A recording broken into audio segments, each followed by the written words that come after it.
नमस्कार सर्व शेतकरी मित्रांनो, मी तुमचा मित्र ॲग्रिकॉ सुरेश स्वागत करतो द कृषी क्रांती या प्लॅटफॉर्मवरती.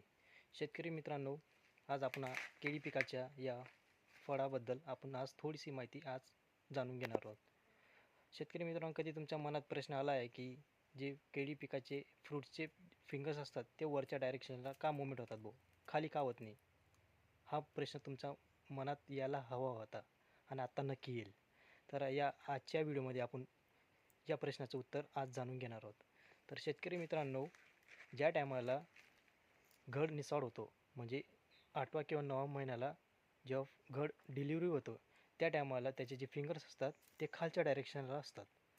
पण जसे जसे ते फिंगर्स निघतात 8वा 9वा आपण बंच ठेवतो, त्या टायमाला हे जे फिंगर्स असतात वरच्या डायरेक्शनला होतात, मूव्हमेंट होतात.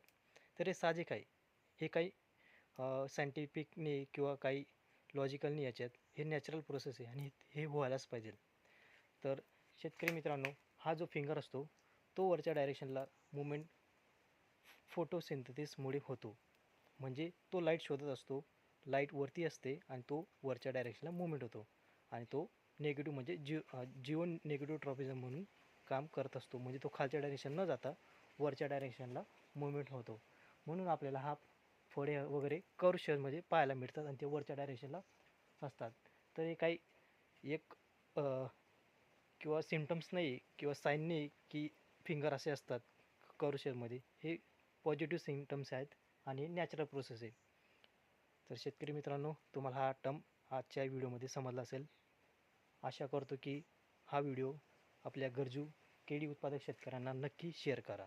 धन्यवाद.